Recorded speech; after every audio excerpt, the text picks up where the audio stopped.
N'amène pas cette attitude arrogante et bruyante dans mon lycée. Les gens comme vous doivent apprendre à rester à leur place. La voix de Léo Lambert déchira l'air de la cour, tranchante comme une lame. Il se tenait fièrement à côté de son père, l'officier Stéphane Lambert, qui était déjà en train de tordre brutalement les poignets de Manon pour lui passer les menottes. « Serre plus fort, papa. Il faut qu'elle sente bien. » Un sourire mauvais étira les lèvres de Léo. L'officier la poussa violemment en avant, la forçant à trébucher tandis que les autres élèves reculaient, hésitant entre la fascination morbide et l'envie de fuir. « Les fauteuses de troubles comme toi n'ont rien à faire ici, marmonna-t-il, agrippant son épaule avec une force professionnelle et calculée. Le sweat à capuche bleue de Manon tremblait au rythme de sa respiration saccadée, mais sa détermination restait intacte, un roc au milieu de la tempête. Léo n'avait pas la moindre idée qu'il menaçait la fille de la seule juge qui pouvait anéantir le pouvoir de sa famille d'un simple coup de marteau. Avant de continuer, commentez d'où dans le monde vous nous regardez, et assurez-vous de vous abonner car l'histoire de demain est une de celles que vous ne pouvez pas manquer.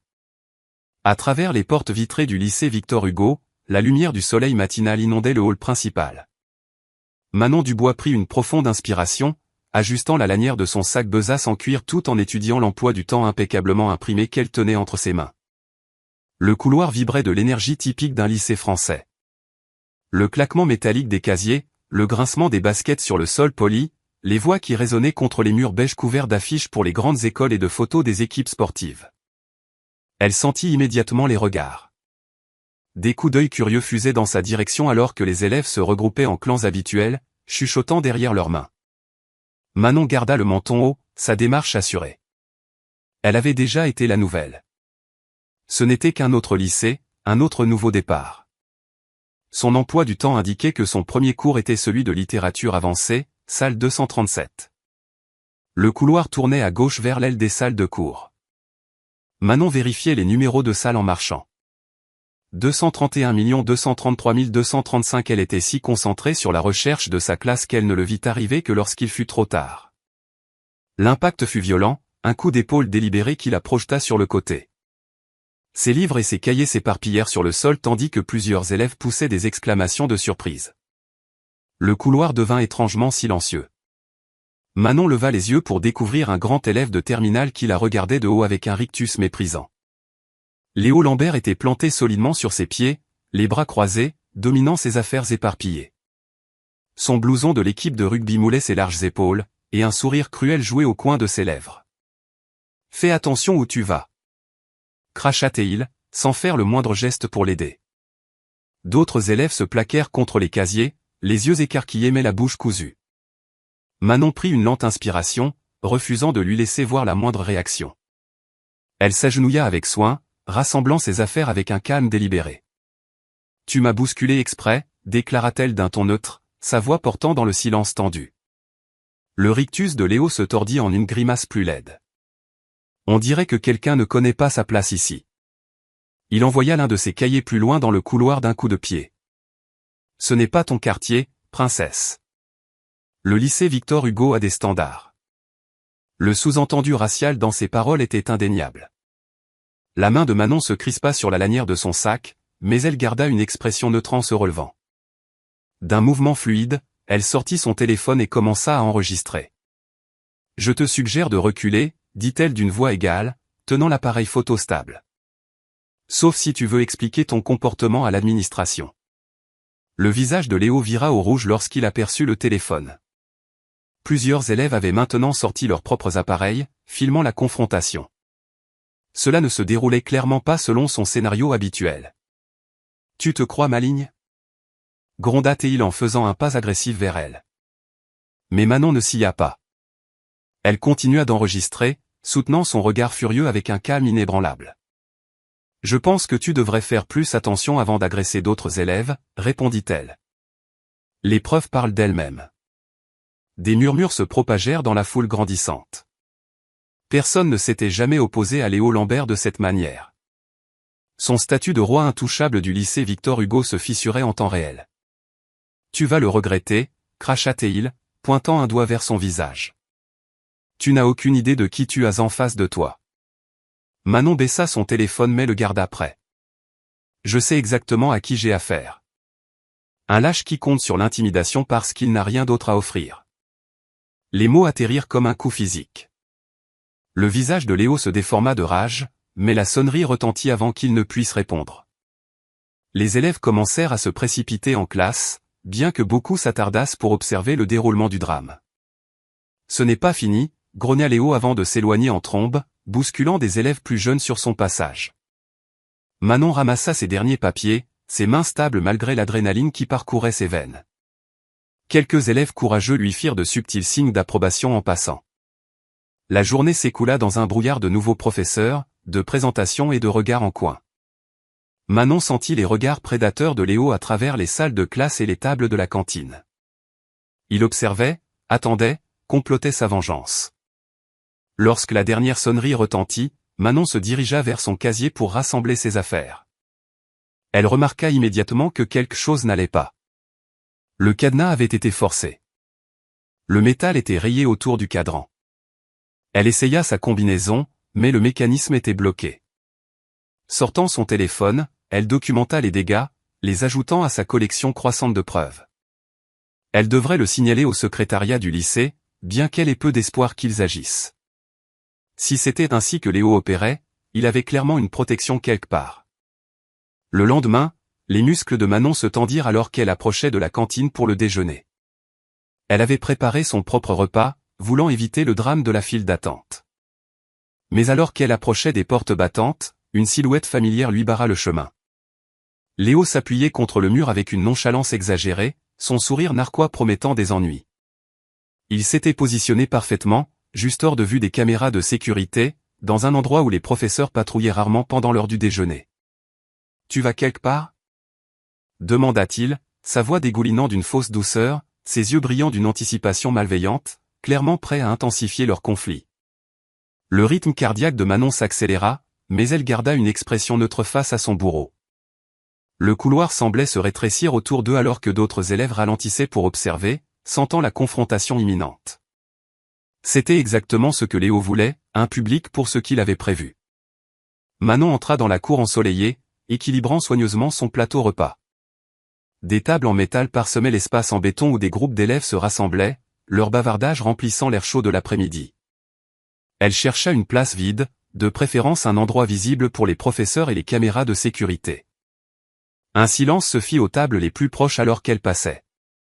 Les élèves faisaient semblant de ne pas la regarder, mais leur regard de côté suivait ses mouvements. La nouvelle de sa confrontation matinale avec Léo s'était répandue rapidement. Certains semblaient impressionnés, d'autres inquiets, mais la plupart semblaient avoir peur d'être associés à elle. Et, la nouvelle. La voix de Léo résonna à travers la cour. Il se leva de sa table habituelle où ses amis se prélassaient dans leurs blousons de l'équipe de rugby assortie. « Tu te crois maligne avec ton téléphone, n'est-ce pas ?» Manon continua de marcher, sa prise se resserrant sur son plateau. Elle avait choisi son déjeuner avec soin, des crêpes, une pomme et une bouteille d'eau. Rien qui ne puisse faire trop de désordre si les choses tournaient mal. Elle avait appris cette leçon à son ancien lycée. « Je te parle. » Les pas de Léo s'accélérèrent derrière elle. Les élèves se redressèrent sur leurs chaises, des téléphones apparaissant dans les mains alors qu'ils sentaient le drame monter. Tu ne peux pas juste filmer les gens sans permission. C'est illégal. Manon se tourna lentement, gardant sa voix stable. Enregistrer quelqu'un qui vous harcèle est parfaitement légal dans les espaces publics.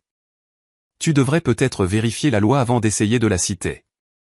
La cour tomba dans le silence, à l'exception des clics discrets des appareils photo des téléphones.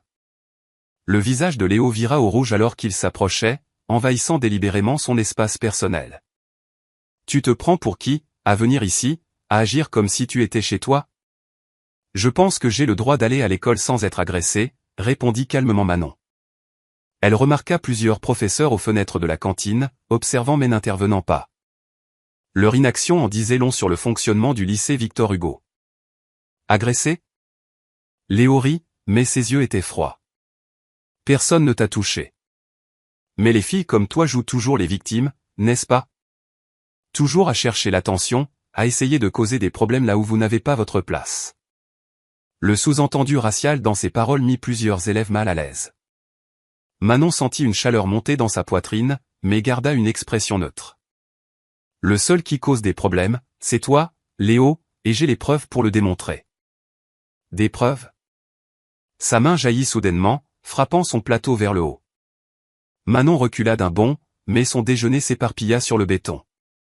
Sa bouteille d'eau éclata, arrosant ses chaussures. Des exclamations de surprise parcoururent la foule. Oups! Ricana Léo en s'approchant. On dirait que tu devrais faire attention où tu vas. Encore. Le cœur de Manon battait la chamade, mais elle tint bon. C'est un autre incident que je vais signaler, avec les commentaires racistes et le vandalisme de mon casier. Signaler? Le visage de Léo se tordit de rage. Tu crois que quelqu'un ici se soucie de ce que tu as à dire? Il désigna la nourriture éparpillée d'un geste ample. Regarde ce que tu as fait. Tu m'as attaqué avec ce plateau. Manon cligna des yeux, confuse, alors que Léo se serrait soudainement le bras, faisant mine de vérifier s'il était blessé. Tout le monde t'a vu, cria-t-il, sa voix résonnant contre les murs de la cour. Tu as essayé de me frapper. J'aurais pu être gravement blessé. La performance était si absurde que Manon faillit rire, mais la fureur désespérée dans les yeux de Léo l'arrêta. Il construisait un récit, et la prise de conscience du pourquoi la frappa comme de l'eau glacée. Il y a des dizaines de témoins, dit-elle fermement, montrant la mère de téléphone qui les enregistrait. Tout le monde peut voir ce qui s'est réellement passé. Ah ouais? Léo recula, sortant son propre téléphone. Ses doigts tremblaient de colère alors qu'il composait un numéro. On verra ce qui se passera quand quelqu'un avec une véritable autorité s'en mêlera. L'estomac de Manon se noua en entendant ces mots suivants. Papa, tu dois venir au lycée tout de suite. Cette nouvelle, elle vient de m'attaquer devant tout le monde. Elle a essayé de me frapper avec son plateau repas. Je pense qu'elle pourrait être dangereuse.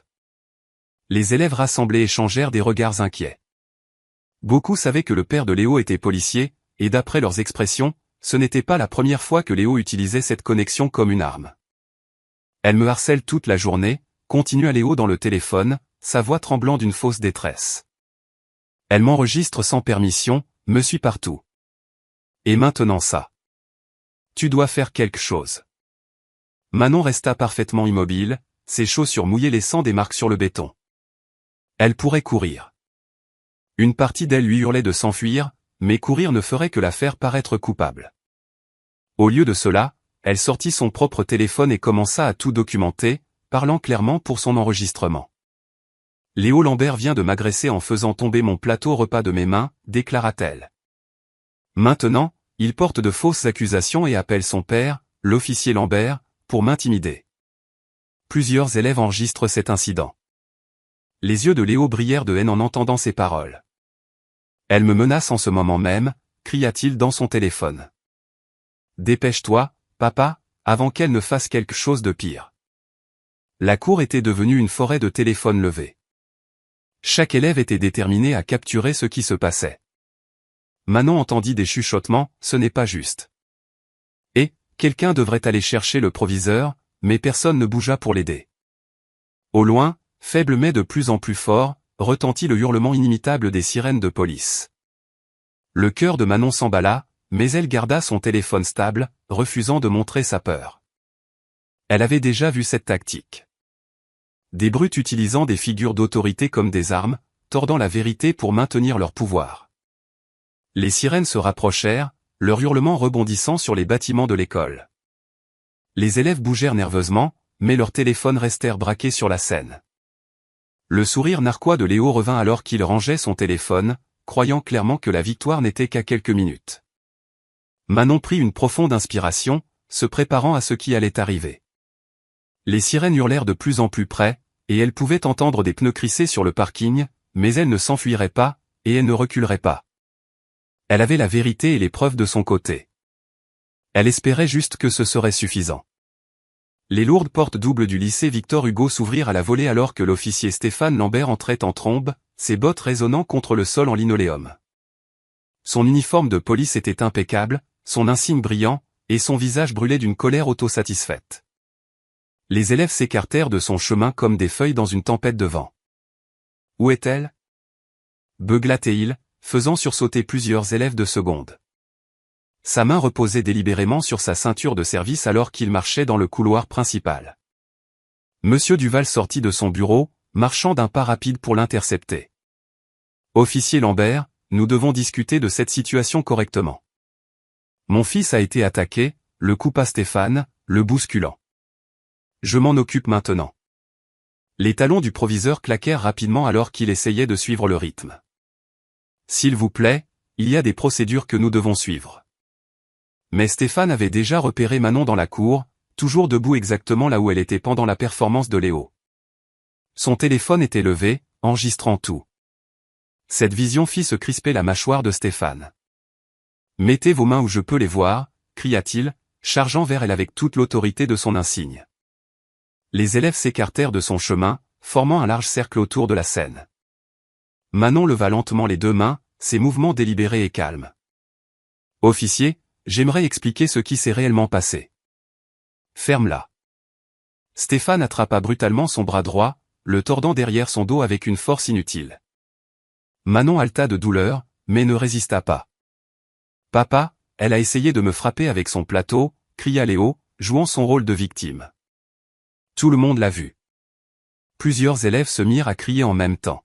« Ce n'est pas ce qui s'est passé. Il ment. Elle n'a rien fait de mal. » « Silence !» rugit Stéphane, les faisant tous taire. Il tira l'autre bras de Manon en arrière, la faisant grimacer alors qu'il lui passait les menottes au poignet. Le métal cliqua avec un son qui résonna dans la cour stupéfaite. Officier Lambert, tenta à nouveau Monsieur Duval, la voix tremblante. Cet élève n'a montré aucun comportement violent. Nous devrions en discuter dans mon bureau. Elle a agressé mon fils, gronda Stéphane, resserrant les menottes jusqu'à ce que Manon doive se mordre la lèvre pour ne pas crier. Ça la rend dangereuse. Quelle est l'accusation ? Demanda Manon d'une voix stable, malgré la douleur dans ses épaules. Vous devez me dire pourquoi je suis arrêté. Stéphane donna une autre secousse brutale aux menottes. Agression, trouble à l'ordre public. Résistance à l'arrestation. Je ne résiste pas, fit remarquer Manon, sa voix portant dans la cour silencieuse. Et il n'y a aucune preuve d'agression. Plusieurs vidéos montrent ce qui s'est réellement passé. Effacez ces vidéos, aboya Stéphane aux élèves environnants, qui serrèrent plus fort leur téléphone. Ou je les confisquerai comme preuve. Vous ne pouvez pas faire ça, dit clairement Manon, s'assurant que les téléphones les plus proches puissent capter ces mots. Ce serait une saisie illégale sans cause probable ni mandat. Le visage de Stéphane s'assombrit à sa connaissance de la loi. Il lui attrapa le haut du bras assez fort pour lui faire un bleu et commença à la faire marcher vers le parking. Manon garda la tête haute alors qu'elle était promenée à travers le campus devant des centaines de visages médusés. Les chuchotements les suivaient. C'est tellement injuste. Quelqu'un devrait l'arrêter. Pauvre fille. J'ai tout filmé. Léo les suivait, le téléphone levé triomphalement alors qu'il enregistrait la marche de la honte de Manon. Son sourire narquois grandissait à chaque pas, savourant clairement chaque instant de son humiliation.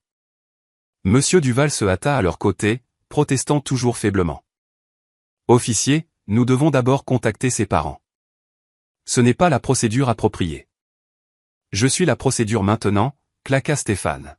« Cette fille doit apprendre ce que sont les conséquences. » Ils atteignirent sa voiture de police où Stéphane poussa brutalement Manon sur la banquette arrière.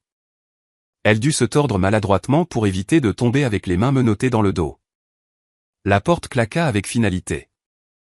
À travers la vitre, Manon pouvait voir des dizaines de téléphones qui enregistraient encore. Monsieur Duval se tenait là, se tordant les mains, l'air perdu. Et il y avait Léo, se pressant contre la vitre avec son propre téléphone, s'abreuvant de sa détresse avec une satisfaction évidente. Manon se força à prendre des respirations lentes et régulières. Les menottes lui mordaient les poignets, mais elle refusait de montrer sa douleur. Elle savait ce qui allait se passer ensuite. Il devrait contacter sa mère. Une petite partie d'elle voulait sourire, imaginant l'expression de leur visage quand ils réaliseraient à qui ils avaient affaire. Mais pour l'instant, elle garda une expression neutre. Stéphane monta à la place du conducteur, ajustant son rétroviseur pour la foudroyer du regard. « Tu te crois maligne, à causer des problèmes à l'école ? On verra si tu te sentiras aussi intelligente après une nuit en garde à vue. » Je connais mes droits, répondit calmement Manon. Et je sais que chaque seconde de cette arrestation illégale est documentée. Les jointures de Stéphane blanchirent sur le volant alors qu'il quittait le trottoir.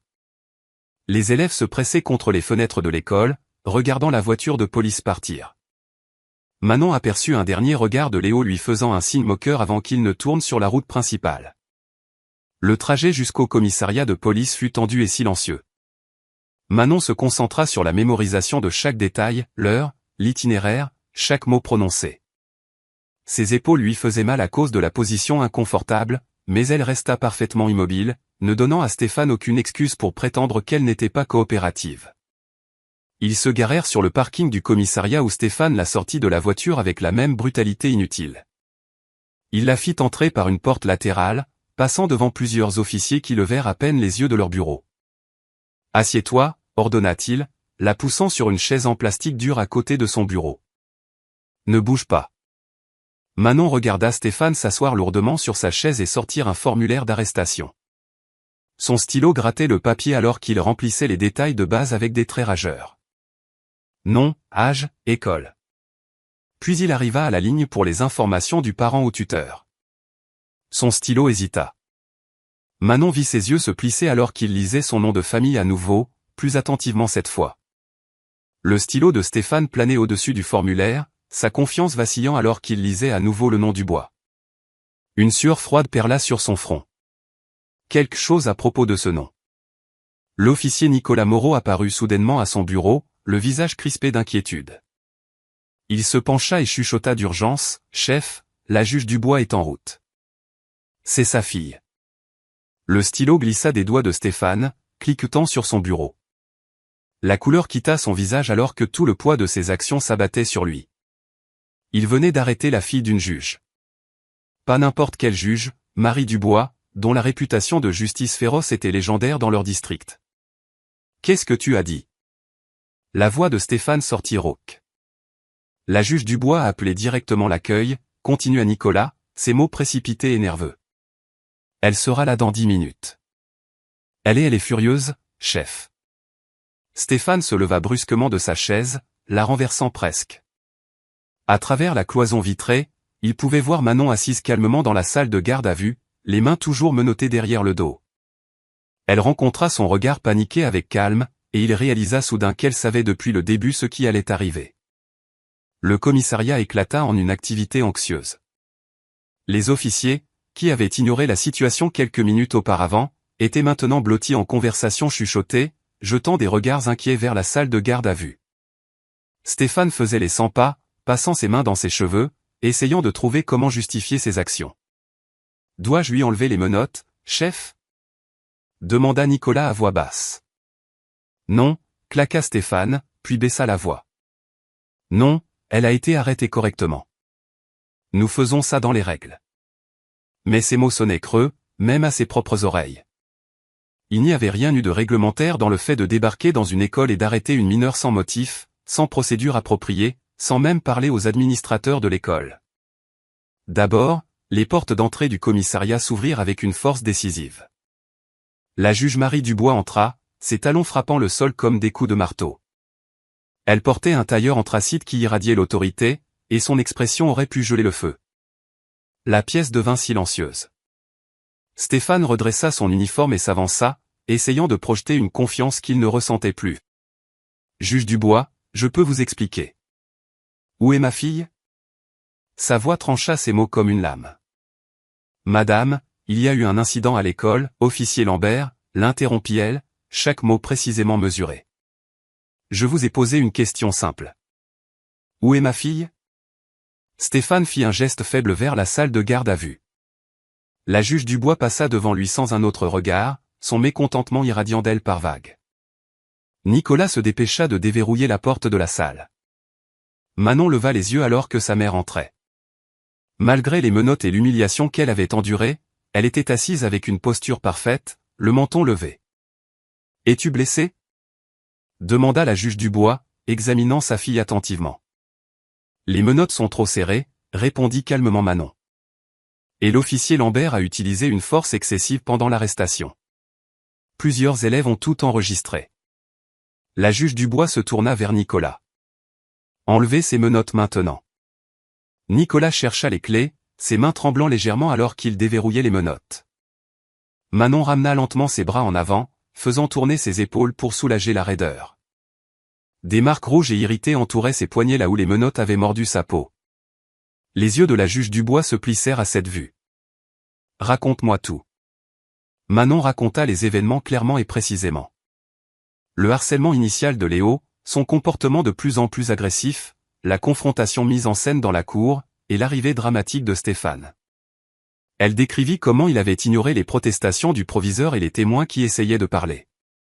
D'autres officiers s'étaient rassemblés près de la salle, écoutant. Plusieurs se tortillèrent mal à l'aise alors que Manon détaillait la conduite de Stéphane.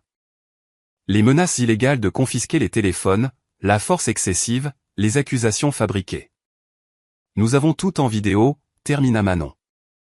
Plusieurs angles, et les caméras de sécurité de l'école devraient avoir tout capturé aussi. La juge Dubois posa une main douce sur l'épaule de sa fille. Tu as fait exactement ce qu'il fallait, dit-elle doucement. Puis elle se tourna pour faire face à Stéphane qui se tenait rigide dans l'embrasure de la porte. Sa voix se durcit.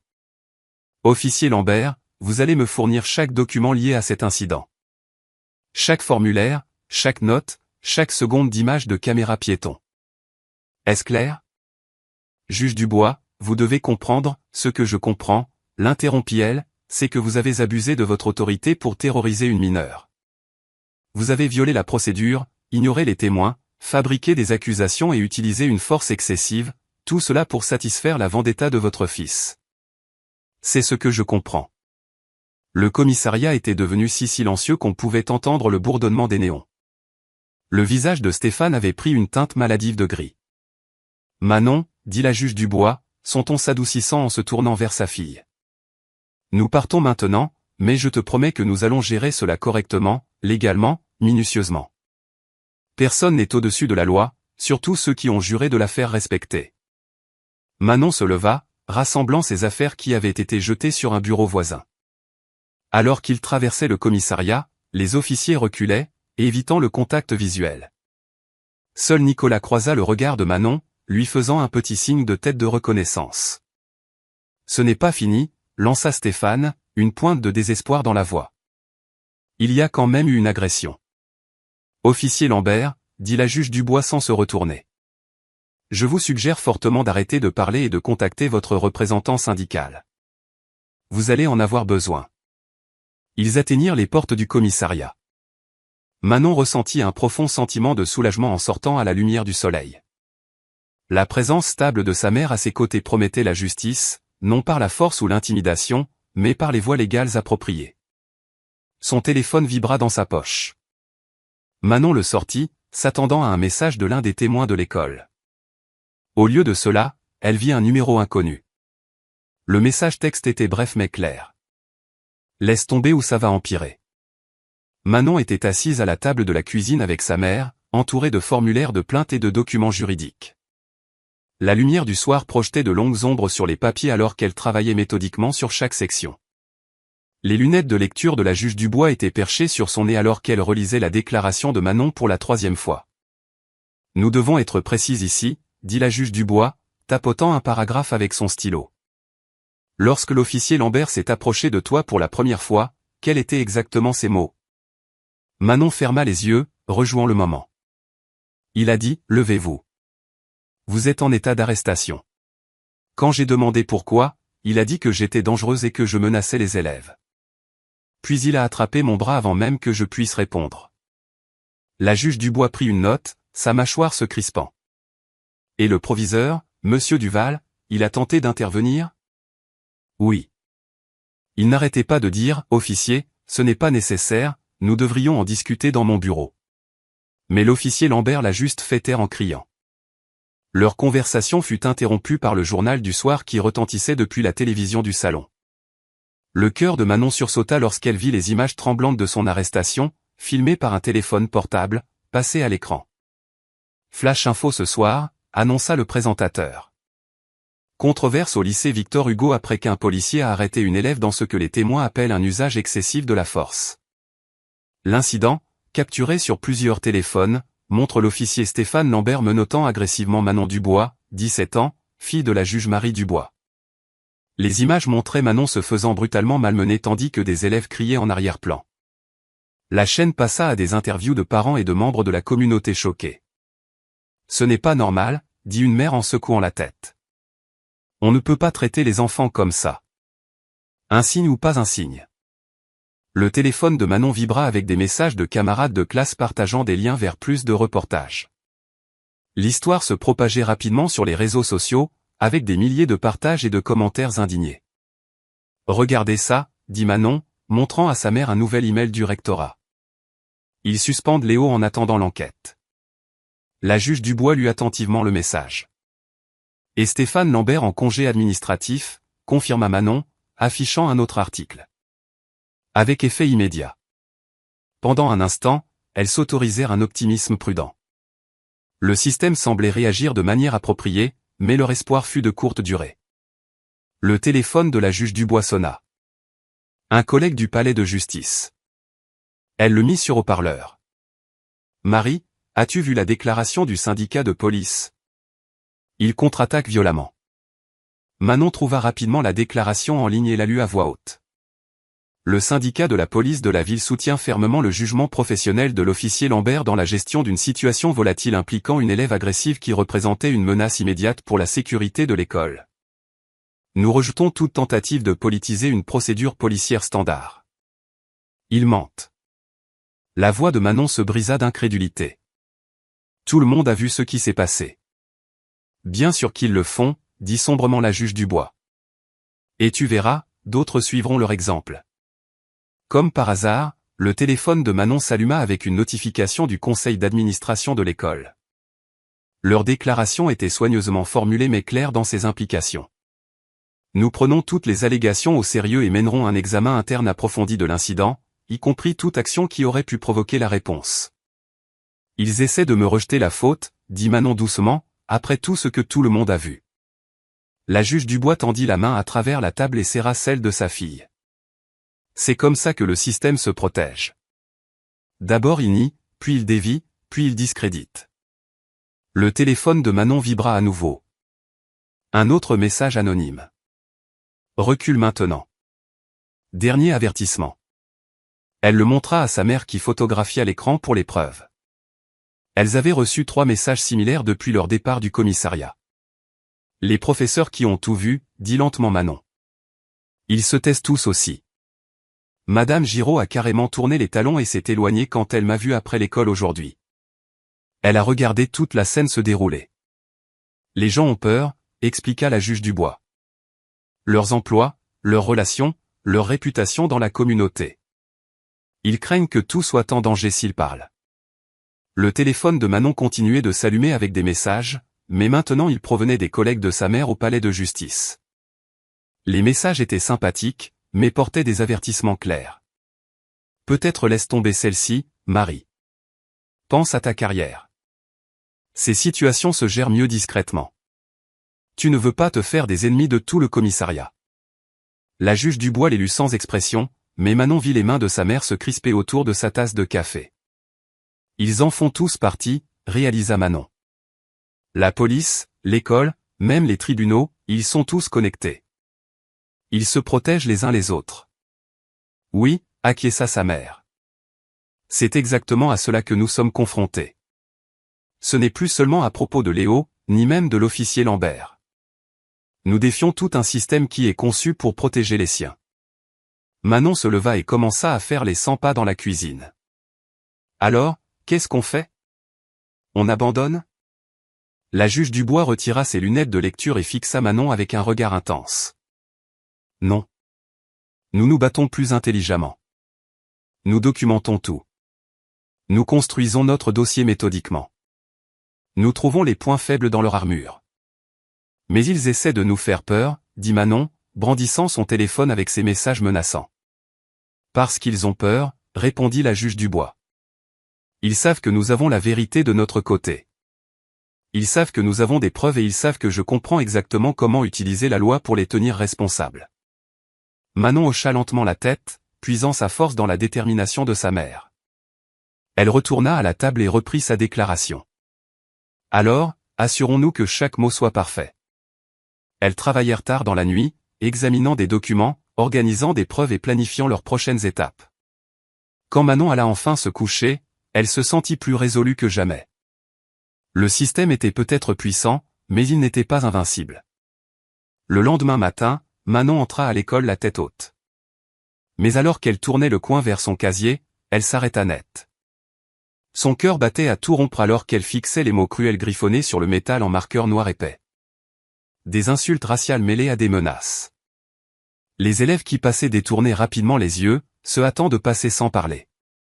Manon resta figée dans le couloir, les yeux fixés sur les mots haineux qui défiguraient son casier. La lumière du soleil matinal filtrait par les fenêtres, faisant briller le marqueur noir d'un éclat moqueur. Quelques autres lève-tôt passèrent, leur pas s'accélérant en la remarquant là, debout. Elle sortit son téléphone et photographia soigneusement le vandalisme sous plusieurs angles, s'assurant de capturer chaque mot cruel et chaque menace. Ses mains tremblaient légèrement, mais son visage restait composé.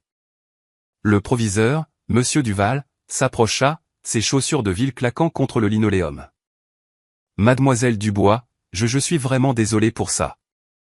Notre personnel d'entretien va nettoyer ça immédiatement. Quelqu'un a-t-il vérifié les caméras de sécurité? Demanda Manon, sans quitter son casier des yeux. Duval se tortilla, mal à l'aise. Malheureusement, la caméra du couloir dans cette section a des problèmes techniques. Depuis quand? La voix de Manon était stable. Depuis hier après-midi, apparemment. Il ne voulait pas croiser son regard. Comme c'est pratique, dit Manon doucement, continuant à documenter le vandalisme.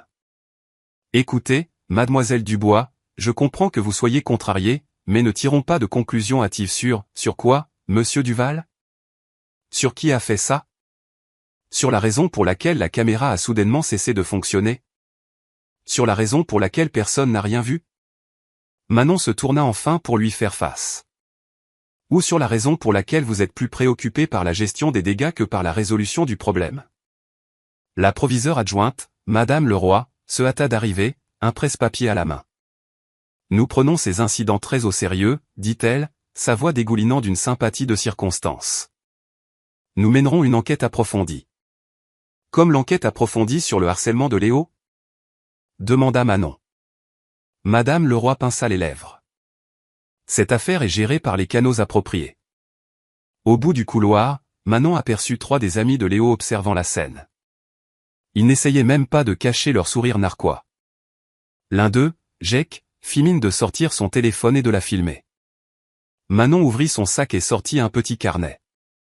À la vue des administrateurs, elle nota la date, l'heure et exactement ce qu'elle observait, y compris les noms des élèves présents et les réponses des administrateurs. « Que faites-vous » demanda sèchement Madame Leroy. « Je documente tout » répondit calmement Manon. Exactement comme ma mère l'a suggéré. La mention de la juge Dubois fit se raidir les 2 administrateurs. « Ce n'est pas nécessaire » dit rapidement Duval. « Nous vous assurons que cela sera traité. »« J'en suis sûr » dit Manon, continuant à écrire. Et maintenant, il y aura une trace de la manière exacte dont cela a été traité. Tout au long de la journée, Manon enregistra méthodiquement chaque incident. Les menaces chuchotaient alors qu'elle marchait entre les cours. Les professeurs qui ne pouvaient soudainement plus la regarder dans les yeux. La façon dont les amis de Léo bousculaient accidentellement son bureau dans les classes partagées. Elle nota les noms, les heures et les témoins. Après l'école, elle retrouva sa mère au palais de justice. La juge Dubois examina les notes de Manon avec une expression sombre avant de les ajouter à un dossier de plainte de plus en plus volumineux. « Ils nous font obstruction » dit la juge Dubois, montrant à Manon un email du commissariat de police affirmant qu'ils avaient besoin de plus de temps pour traiter leur demande de documents. Le rectorat fait la même chose. Réponse tardive, documents manquants, problèmes techniques opportuns. Ils espèrent que nous abandonnerons. Manon dit, ils ne nous connaissent pas très bien, alors, n'est-ce pas? Le sourire de sa mère était féroce. Plus tard dans la soirée, elles se rendirent au supermarché du village, discutant de stratégie pendant leur course. Sur le chemin du retour, Manon remarqua des phares dans le rétroviseur. « Maman, dit-elle doucement. Cette Renault 4 noire est derrière nous depuis 6 rues. La juge Dubois vérifia le rétroviseur. Je la vois. Assurons-nous-en. Elle prit une série de virages aléatoires dans des rues résidentielles. La voiture resta avec elle. Ça pourrait être une coïncidence, dit-elle, bien que ses jointures fussent blanches sur le volant. Elle tourna à droite à la prochaine intersection, puis immédiatement à droite à nouveau. La berline suivit. Appelle la police, suggéra Manon. Et le signaler à qui? Aux collègues de l'officier Lambert?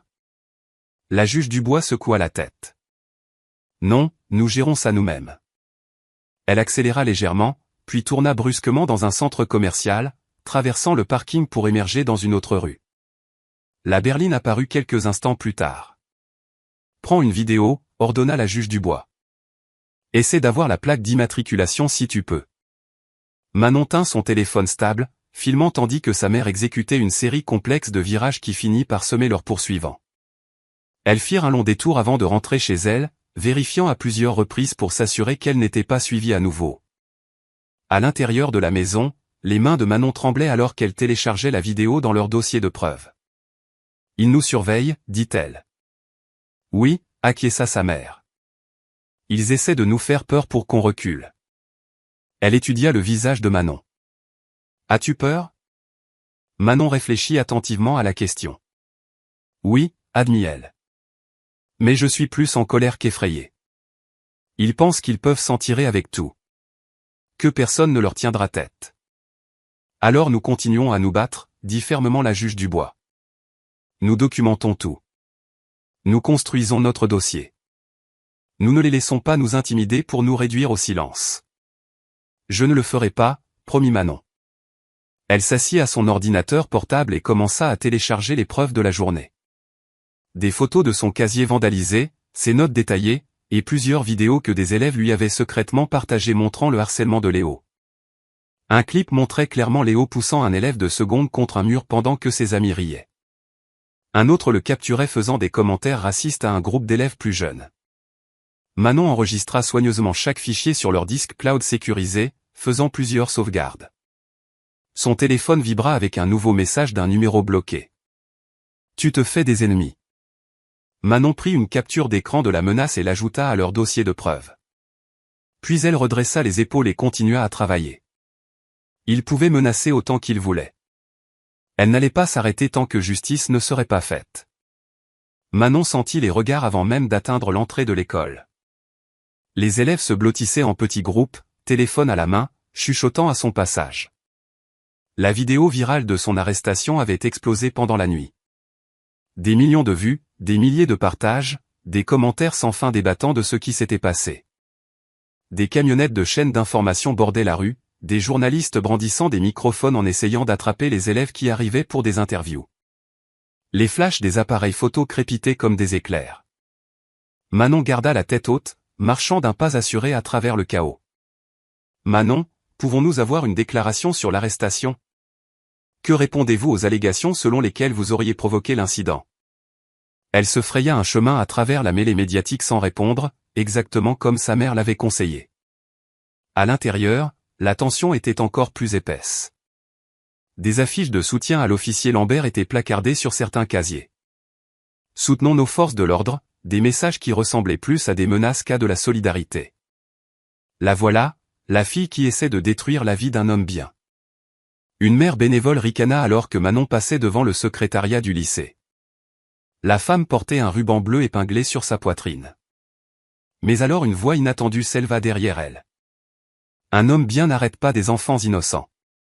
Manon se tourna pour voir Madame Fournier, l'une des employées de la cantine.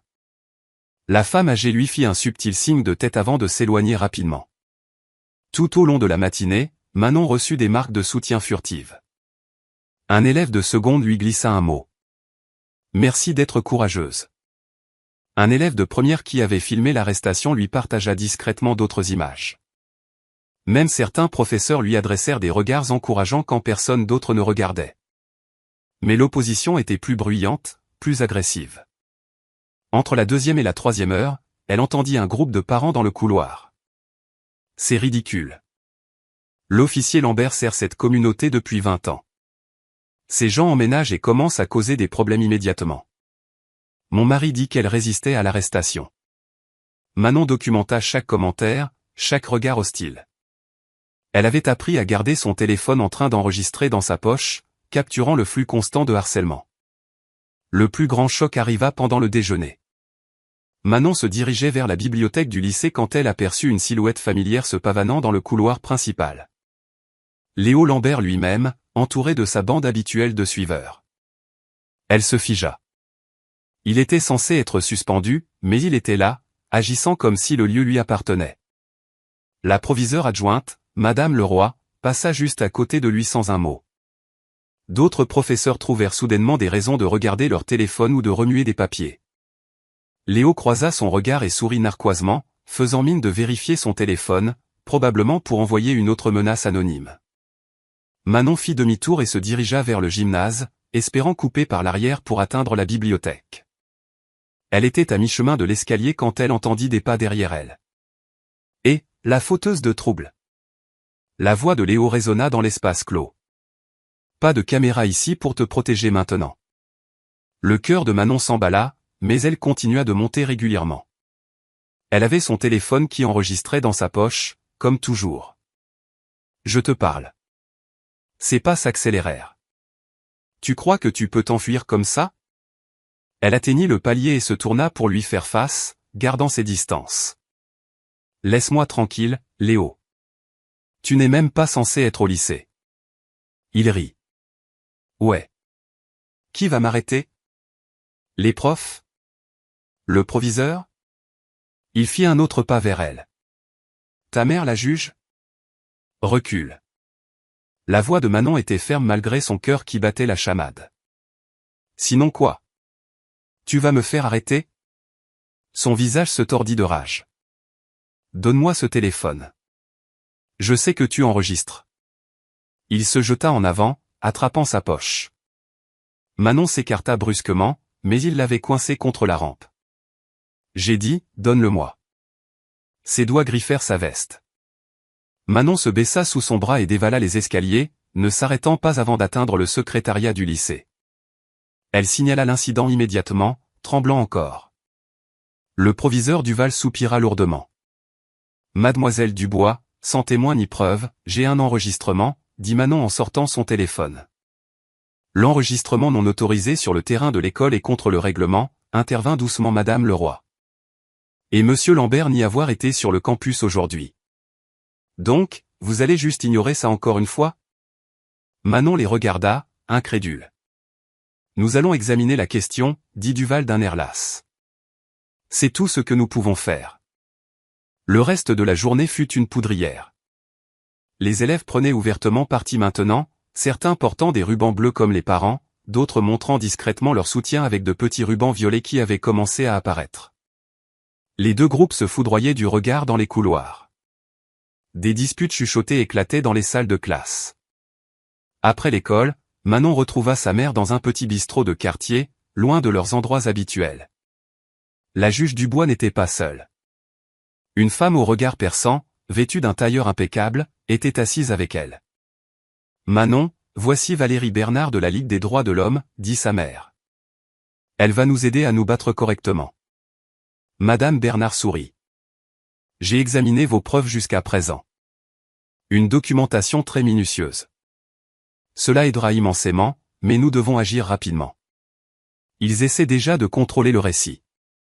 Elle leur montra des extraits de journaux télévisés où le porte-parole du syndicat de police défendait l'officier Lambert, le dépeignant comme un fonctionnaire dévoué et persécuté.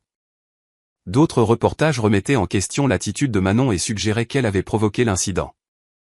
Ils essaient de noyer la vérité avec leur propre version, expliqua Madame Bernard.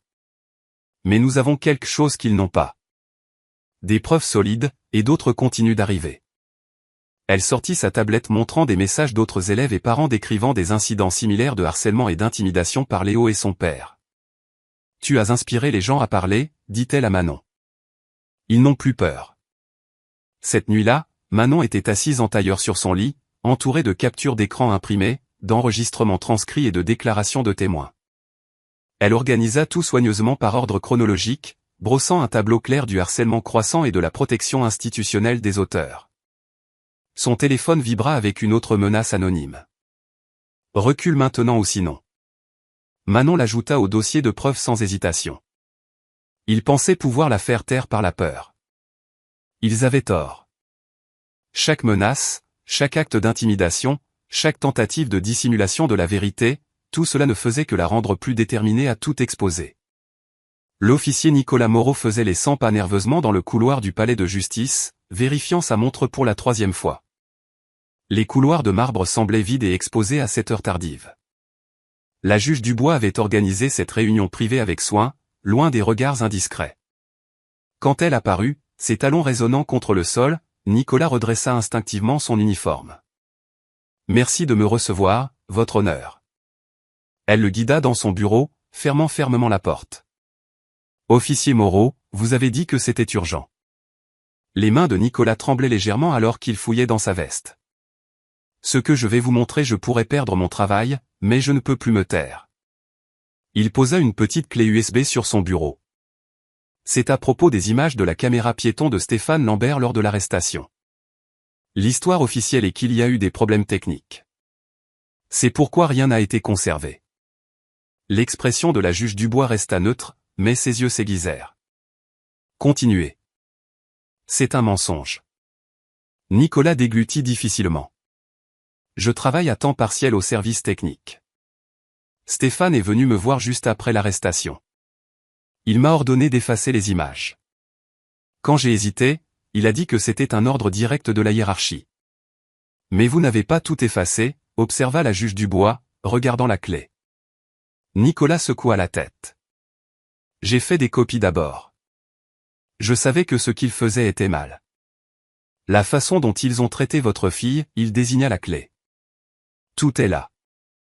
L'arrestation complète, non montée, plus des images du mois dernier montrant comment Stéphane et Léo ont ciblé d'autres élèves aussi. La juge Dubois ramassa soigneusement la clé. Vous comprenez le risque que vous prenez? Oui, madame. Nicolas se redressa. Mais quelqu'un doit leur tenir tête. Tout le commissariat a peur des Lambert. Ça fait des années. Stéphane agit comme s'il était intouchable à cause des relations de son père. Mais ce qu'il a fait à Manon, c'était une agression, pure et simple. Merci, officier Moreau. Votre courage ne sera pas oublié. Elle écrivit quelque chose sur une carte. C'est mon numéro personnel. Si quelqu'un exerce des représailles contre vous, appelez immédiatement. Après le départ de Nicolas, la juge Dubois appela Manon dans son bureau. Elles s'assirent ensemble devant son ordinateur, regardant les images dans un silence sinistre. Les vidéos étaient accablantes. La caméra piéton montrait Stéphane entrant en trombe dans le campus, bousculant des membres du personnel qui protestaient. Elle captait sa prise brutale sur Manon malgré sa conformité calme, lui tordant les bras inutilement forts pendant le menottage. L'audio enregistrait ses insultes raciales marmonnées, ses ordres agressifs, la façon dont il ignorait ses demandes polies d'expliquer les charges. Mais c'étaient les images antérieures qui révélaient vraiment le schéma. Des clips montraient Stéphane intimidant d'autres élèves issus de minorités lors de contrôles routiers. Il y avait Léo se vantant à son père de « remettre les gens à leur place », tandis que Stéphane riait d'un air approbateur. Le plus troublant étaient les conversations entre Stéphane et d'autres officiers, discutant nonchalamment de la manière de gérer les plaintes en faisant disparaître les preuves. Manon regarda tout sans ciller, bien que ses mains se serrassent sur ses genoux. Il pensait vraiment pouvoir simplement enterrer ça. Ils n'ont pas l'habitude d'être défiés, dit doucement la juge Dubois. C'est pourquoi ils sont si désespérés de te faire taire. Pendant ce temps, à l'école, la pression continuait de monter. Léo était devenu de plus en plus erratique, enragé que ses tactiques habituelles ne fonctionnent pas. Le défi silencieux de Manon l'exaspérait plus que n'importe quelle confrontation directe n'aurait pu le faire. Ce matin-là, il renversa le plateau repas d'un élève de seconde lorsque le garçon refusa de bouger de sa table. En cours de français, il cria sur un élève qui n'était pas d'accord avec lui pendant une discussion. Entre les cours, il claquait les casiers et bousculait les gens, défiant quiconque de le signaler. « Qu'est-ce que tu regardes » gronda-t-il à une fille qui le regarda de travers trop longtemps. Elle s'enfuit en courant alors que ses amis riaient, mais moins de gens riaient maintenant.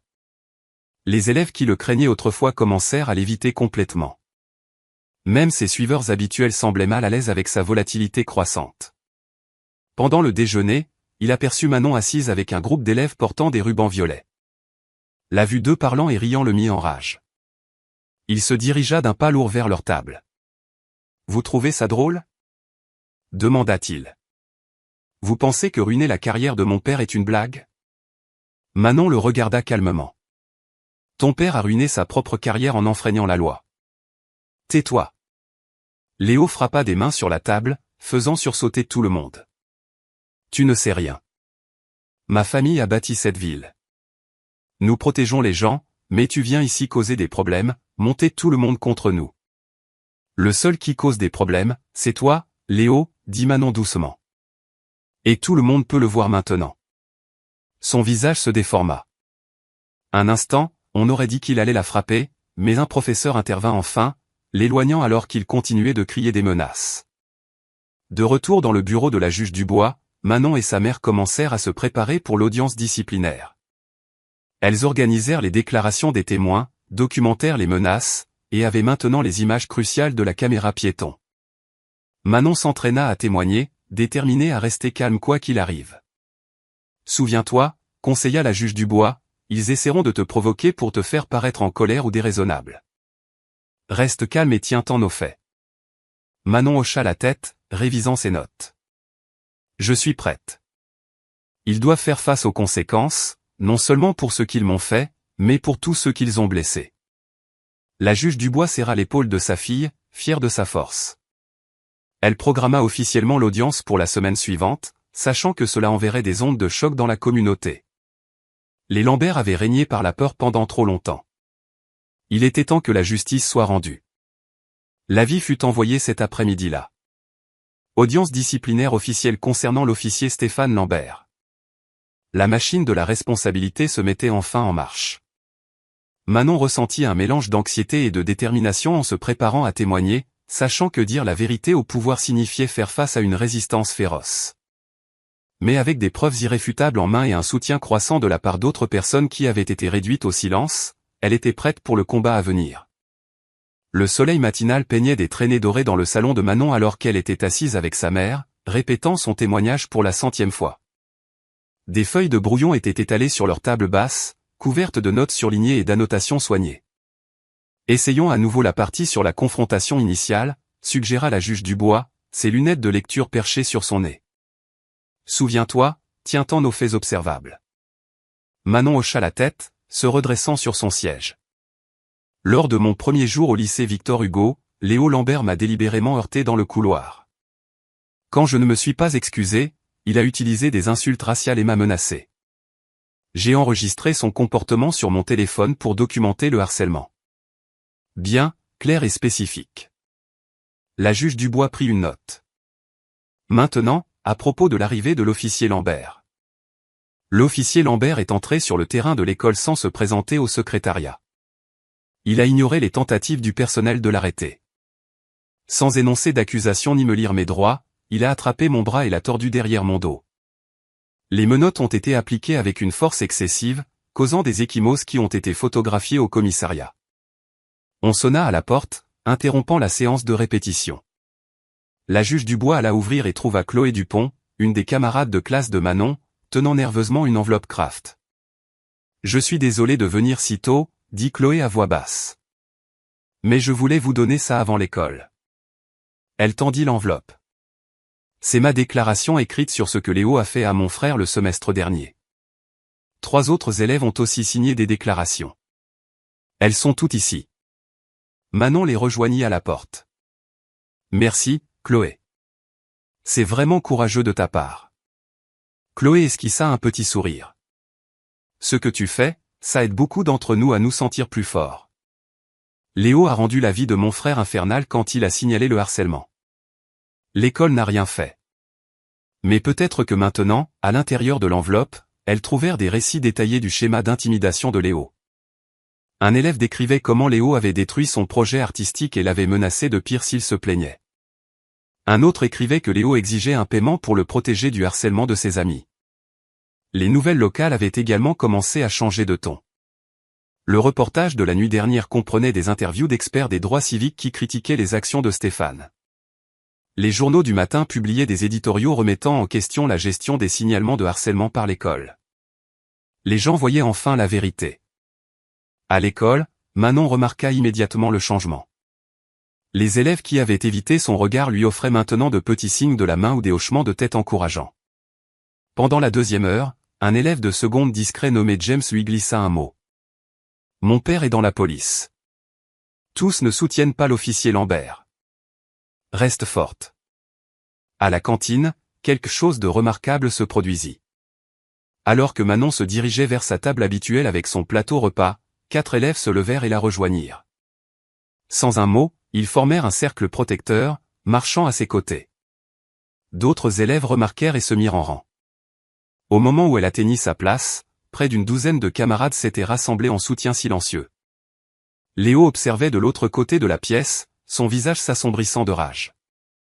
Mais pour une fois, son regard contenait une pointe d'incertitude. Sa foule habituelle de suiveurs s'était considérablement réduite. Entre les cours, le téléphone de Manon vibra avec une alerte d'information. Le rectorat avait publié une déclaration. Nous reconnaissons les préoccupations concernant nos protocoles de réponse au harcèlement et nous nous engageons à un examen complet de toutes les politiques. Nous présentons nos sincères regrets à tous les élèves qui se sont sentis en danger ou non entendus. Ce n'étaient pas des excuses directes, mais c'était la première fissure dans le mur du déni institutionnel. La juge Dubois transmit à Manon un email de confirmation. L'audience disciplinaire de Stéphane était officiellement prévue pour le mercredi suivant à 9 h. Les dominos tombent, texta sa mère.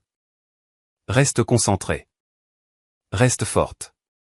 Pendant la dernière heure, le professeur d'éducation civique de Manon, Monsieur Marchand, l'a pris à part. Je veux que tu saches, dit-il doucement. Beaucoup d'entre nous, les professeurs, étions écœurés par ce qui s'est passé.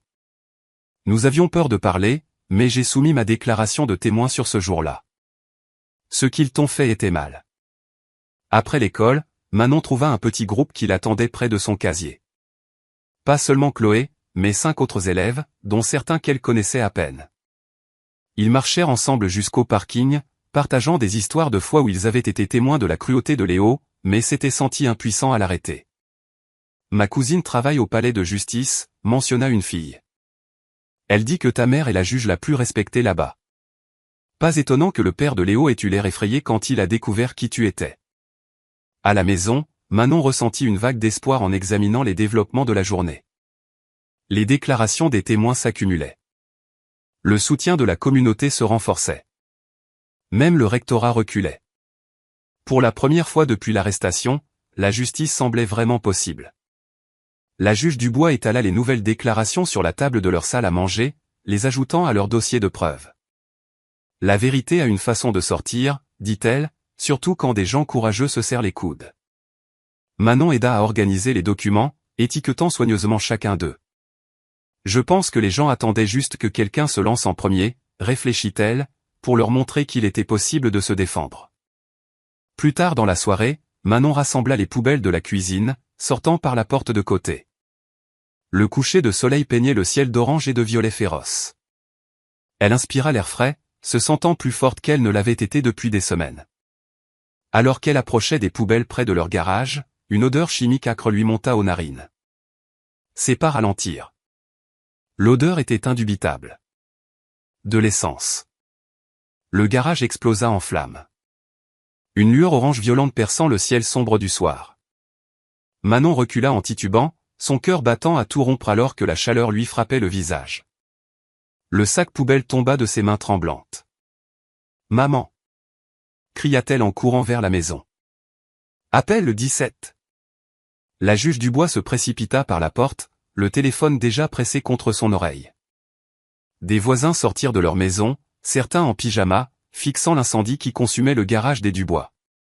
Le feu crépitait avec avidité, consumant le bois et le métal, envoyant une épaisse fumée noire dans les airs. Les sirènes hurlèrent au loin alors que Manon et sa mère se tenaient sur leur pelouse, regardant impuissantes. Le premier camion de pompiers arriva en quelques minutes, les pompiers se mettant en action avec une efficacité professionnelle. Les lances à incendie déchaînèrent de puissants jets d'eau, combattant les flammes. « As-tu vu quelqu'un » demanda doucement la juge Dubois à Manon, son bras enroulé protecteur autour des épaules de sa fille. Non, murmura Manon. Mais j'ai senti l'essence, une forte odeur. Juste avant. 2 voitures de police arrivèrent, leurs gyrophares projetant des motifs bleus étranges sur la foule rassemblée. Manon reconnut l'un des officiers comme étant l'ancien partenaire de Stéphane Lambert. Il leur jeta à peine un regard en commençant à prendre des notes. Le feu fut maîtrisé en 30 minutes, mais le garage était détruit. L'odeur âcre des produits chimiques brûlés persistait dans l'air. Alors que la fumée se dissipait, les enquêteurs des pompiers entrèrent, examinant la structure carbonisée avec des lampes de poche. On dirait un dysfonctionnement électrique, annonça un enquêteur après à peine 15 minutes d'examen. Probablement un câblage défectueux dans la prise près de l'établi. La juge Dubois s'avança, sa voix tranchante. Il y avait de l'essence. Ma fille l'a senti quelques minutes avant le début de l'incendie. L'enquêteur haussa les épaules. Madame, nous n'avons trouvé aucune preuve d'accélérant. Le schéma de combustion indique clairement une origine électrique. Vous n'avez même pas mené une enquête appropriée, argumenta la juge Dubois. C'est clairement, juge Dubois, l'interrompit l'officier qui les avait ignorés plus tôt. Compte tenu de votre situation actuelle avec le service, vous devriez peut-être faire attention à ne pas porter d'accusations infondées. Manon regarda le visage de sa mère se durcir. Est-ce une menace, officier Lefebvre? Juste un conseil amical, répondit-il avec un sourire froid. Nous ne voudrions pas que quelqu'un pense que vous voyez des complots là où il n'y en a pas. La foule de voisins avait grossi, leur conversation chuchotée portant à travers la pelouse. Certains montraient Manon du doigt, leurs expressions un mélange de sympathie et de suspicion. Elle attrapa des bribes de leurs mots, cause tellement de problèmes, peut-être que s'ils avaient juste laissé tomber. À minuit, les véhicules d'urgence étaient partis, laissant derrière eux le squelette de leur garage et un profond sentiment de vulnérabilité. Ni Manon ni sa mère ne dormirent beaucoup cette nuit-là, sursautant à chaque bruit extérieur. Le matin apporta une nouvelle agression. Le téléphone de Manon vibra avec une alerte d'information. Un ancien commissaire s'exprime, les affirmations de la fille de la juge sont suspectes et politiquement motivées. La chaîne locale montrait le grand-père de Léo, l'ancien commissaire Jean Lambert, debout à un pupitre dans son vieil uniforme. Son visage buriné projetait une préoccupation de grand-père, mais ses mots dégoulinaient d'un venin calculé. Je connais la juge Dubois professionnellement depuis des années, dit-il, la voix grave. Cela me peine de la voir permettre à des préjugés personnels de ternir la réputation de notre excellent service de police. Ces accusations contre mon fils et mon petit-fils, elles suivent un schéma inquiétant de cette famille ciblant les forces de l'ordre. La caméra passa à des extraits de Manon à l'école, clairement choisis pour la faire paraître agressive. Cette jeune femme, continua Jean, a un passé de comportement conflictuel.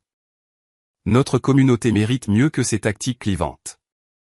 Les messages inondèrent le téléphone de Manon. Certains menaçaient de violence. D'autres la suppliaient d'arrêter de causer des problèmes. Même les sympathisants commencèrent à hésiter. Manon, ma chérie. Sa professeure d'histoire, Madame Giraud, l'attrapa avant la première heure. Peut-être qu'il vaudrait mieux laisser retomber la poussière pour ta propre sécurité. Pendant le déjeuner, Chloé Dupont s'assit avec elle, l'air inquiet. Mes parents disent qu'on devrait arrêter de se voir, admit-elle. Ils ont peur de s'impliquer. La juge Dubois fit face à une pression similaire au palais de justice. Des collègues qui l'avaient soutenue avaient soudainement des conflits d'horaires quand elle les approchait. Un juge principal l'a pris à part, parlant en termes prudents de choisir ses batailles et de considérer ses perspectives d'avenir. Ce soir-là, Manon trouva sa mère dans la cuisine, fixant une pile de photographies de l'incendie. Les images montraient des motifs de coulées claires sur le sol du garage. Des preuves que les enquêteurs avaient ignorées. Ils essaient de nous briser, dit Manon doucement, s'asseyant à côté de sa mère. La juge Dubois leva les yeux, ses yeux fatigués mais déterminés. Ils ne comprennent pas à qui ils ont affaire. La moitié de mes messages aujourd'hui me disaient de me suicider, admit Manon. L'autre moitié disait que nous méritions ce qui nous arrivait. La main de sa mère trouva la sienne sur la table, la serrant fort. Écoute-moi, dit fermement la juge Dubois. Ton grand-père a marché pour les droits civiques. Ta grand-mère a intégré son cabinet d'avocat. Quand les gens se battaient pour la justice, ce n'était jamais facile. Ce n'était jamais sûr. J'ai peur, murmura Manon. Je sais, ma chérie. Moi aussi. La juge Dubois sortit un bloc-notes neuf. Mais avoir peur ne signifie pas que nous arrêtons. Cela signifie que nous nous battons pour quelque chose qui en vaut la peine. Le lendemain matin, elles étaient assises à leur table de petit déjeuner, toutes deux épuisées mais résolues. La juge Dubois serra la main de Manon alors qu'elle révisait leurs notes de dossier. « Quoi qu'il nous jette à la figure, déclara-t-elle, sa voix forte malgré tout, nous avançons. La vérité ne brûle pas. » Manon hocha la tête, puisant sa force dans la détermination inébranlable de sa mère. De l'autre côté de leur fenêtre, des camionnettes de chaînes d'information se rassemblaient déjà, mais elle les remarquait à peine. Elles avaient du travail à faire. Les yeux de Manon s'ouvrirent dans l'obscurité, son réveil affichant 4h47. Le sommeil avait été agité, rempli d'images de flammes et de silhouettes sombres. Mais alors qu'elle s'asseyait dans son lit, la détermination l'emporta sur son épuisement. Aujourd'hui, elle commencerait à riposter. Elle enfila des vêtements confortables et descendit sans bruit à la cuisine, surprise de trouver sa mère déjà là, des documents juridiques étalés sur la table. « Tu n'as pas pu dormir non plus ?» demanda Manon en attrapant la cafetière. La juge Dubois leva les yeux, des cernes sombres sous les yeux.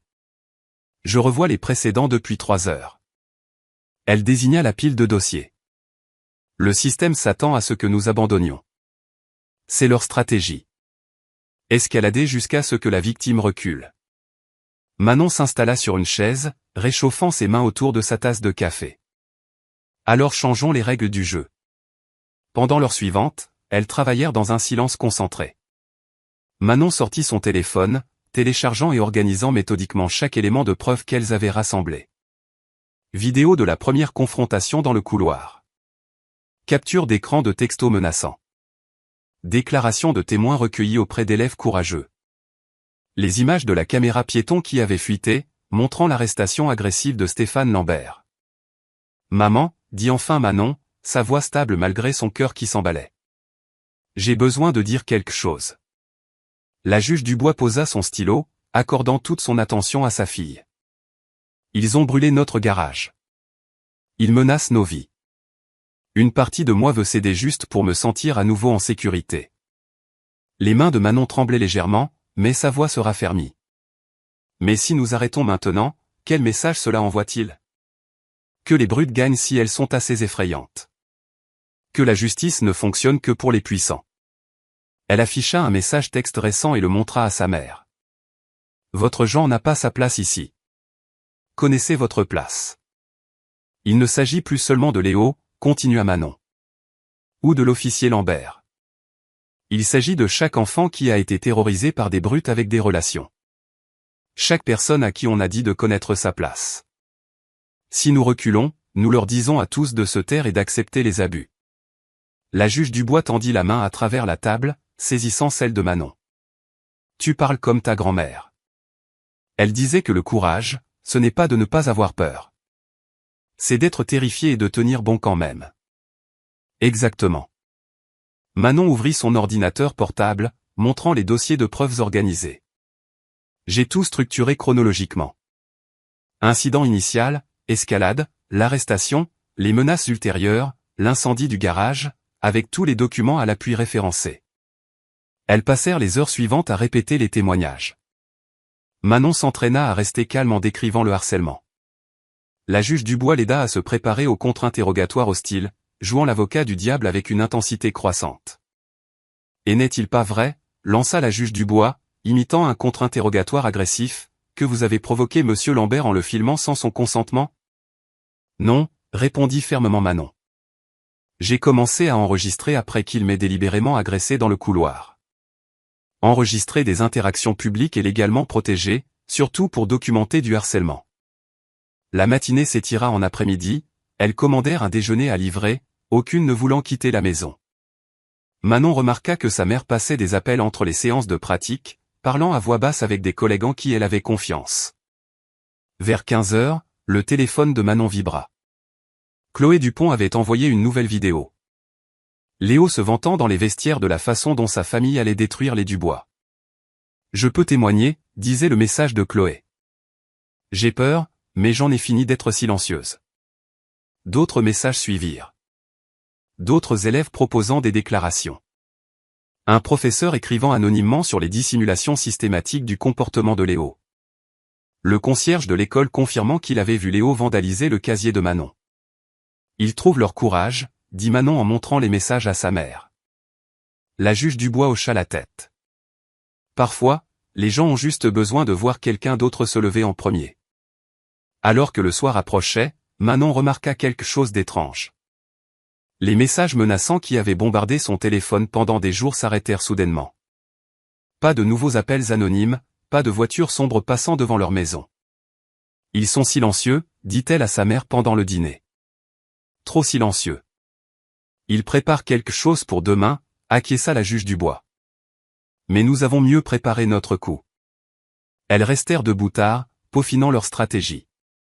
Manon s'entraîna à garder sa voix stable en décrivant l'incendie du garage. La juge Dubois répéta son propre témoignage sur le schéma d'intimidation et d'obstruction institutionnelle. Souviens-toi, conseilla la juge Dubois alors qu'elle se préparait enfin à se coucher. Ils essaieront de te mettre en colère demain. Ils veulent que tu paraisses émotive, instable. Ton pouvoir réside dans le fait de rester calme tout en disant la vérité. Manon serra sa mère dans ses bras. Comme tu le dis toujours au tribunal, la vérité a sa propre autorité. Le sommeil vint par bribes cette nuit-là. Manon rêva de salles d'audience et de bâtiments en feu, d'insignes et de menottes. Mais quand son réveil sonna à 6 heures, elle se sentit étrangement calme. Elle s'habilla soigneusement d'un blazer et d'une jupe bleue conservateur, attachant ses cheveux en arrière. En bas, la juge Dubois portait son tailleur noir le plus formel. Son autorité de juge remplacée aujourd'hui par son rôle de mère luttant pour la justice. Elles prirent leur petit déjeuner en silence, révisant leurs notes une dernière fois. Manon rangea leur dossier de preuves dans la mallette en cuir de sa mère, manipulant chaque document avec soin. Ces papiers représentaient plus que leur simple affaire. Ils portaient le poids de chaque personne à qui on n'avait jamais dit de se taire face à l'abus. Le soleil venait de poindre à l'horizon quand elles sortirent. Des camionnettes de chaînes d'information s'étaient déjà rassemblées au bout de leur rue, les caméras suivant leurs mouvements. Manon se redressa, se souvenant des mots de sa mère sur le courage. Elles marchèrent ensemble vers la voiture, sans parler, mais puisant leur force dans la présence de l'autre. Alors que la juge Dubois tournait la clé dans le contact, Manon toucha la clé USB dans sa poche contenant leurs preuves. Tout ce dont elles avaient besoin était prêt. Le palais de justice se dressait devant elle alors qu'elle se dirigeait vers le centre-ville, sa façade de pierre brillant dans la lumière du matin. D'autres journalistes attendaient sur les marches, ainsi que des groupes de sympathisants et de manifestants. Manon aperçut le grand-père de Léo dans son vieil uniforme de commissaire, tenant la cour avec les médias locaux. La juge Dubois se gara sur sa place réservée, coupa le moteur et se tourna vers sa fille. « Prête ?» Manon hocha la tête, agrippant la poignée de la mallette. Ensemble, elles sortirent dans l'air frais du matin et commencèrent à marcher vers les marches du palais de justice, leurs pas parfaitement synchronisés. La chambre principale du palais de justice historique était bondée bien au-delà de sa capacité, les gens serrés épaule contre épaule sur les bancs en bois. Des caméras de télévision bordaient le mur du fond, leur lumière rouge clignotant régulièrement. Le soleil du matin filtrait par de hautes fenêtres, attrapant des grains de poussière dans des rayons dorés.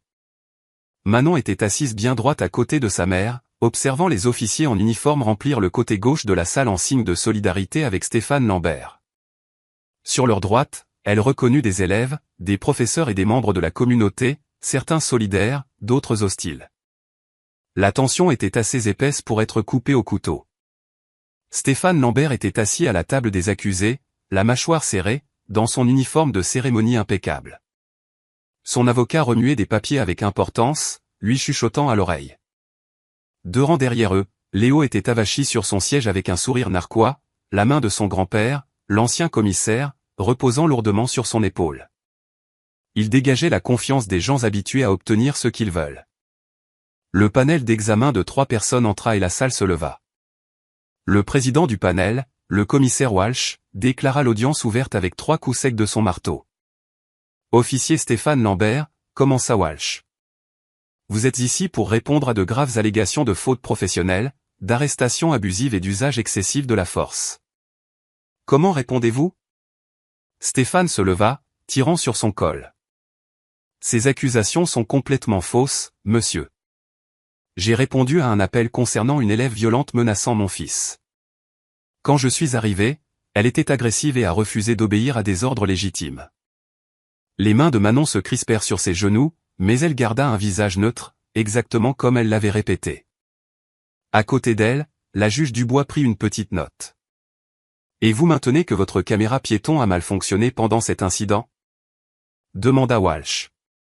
Oui, monsieur. Panne de matériel, mais j'ai suivi tous les protocoles. Alors vous serez intéressé de voir ces images, l'interrompit Walsh, faisant un signe au greffier. Les lumières s'éteignirent. Un projecteur se mit à ronronner, affichant une vidéo de haute qualité de la caméra de poitrine de Stéphane. L'horodatage indiquait la date de l'arrestation de Manon. Les images étaient accablantes. Elles montraient Stéphane entrant en trombe dans le campus, bousculant des membres du personnel qui protestaient. Sa respiration était lourde, agressive. Quand il atteignit Manon, elle se tenait calmement avec les mains visibles, demandant ce qu'elle avait fait de mal. « Ferme-la !» La voix de Stéphane gronda à travers les haut-parleurs. La caméra le captura attrapant brutalement son bras, le tordant derrière son dos alors qu'elle haletait de douleur. « S'il vous plaît, je ne résiste pas. » La voix de Manon était stable malgré sa peur évidente.